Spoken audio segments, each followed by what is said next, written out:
Ang mabuting balita ng Panginoon ayon kay San Juan. Papuri sa iyo, Panginoon. Nang suguin ng mga Hudyo sa Jerusalem ang ilang saserdote at Levita upang itanong kung sino siya, sinabi ni Juan ang katotohanan.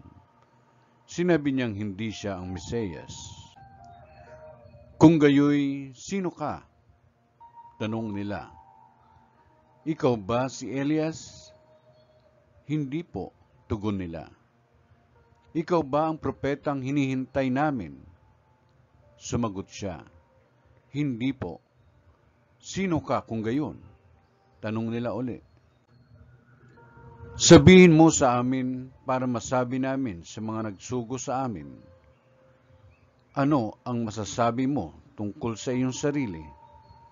Sumagot si Juan. Ako ang tinig ng isang sumisigaw sa ilang. Tuwirin ninyo ang daraanan ng Panginoon. Ang propeta Isaias ang may sabi nito.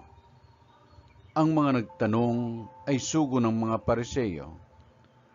Muli nilang tinanong si Juan, bakit ka nagbibinyag? Hindi pala naman ikaw ang Mesiyas, ni si Elias, ni ang propeta. Sumagot siya, ako'y nagbibinyag sa tubig, ngunit nasa gitna ninyo ang isang hindi ninyo nakikilala.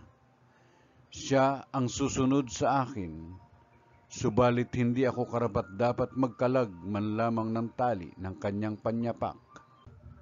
Ito'y nangyari sa Betania, sa ibayo ng Hordan, na pinagbibinyagan ni Juan.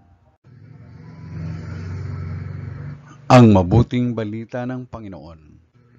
Pinupuri ka namin, Panginoong Jesucristo.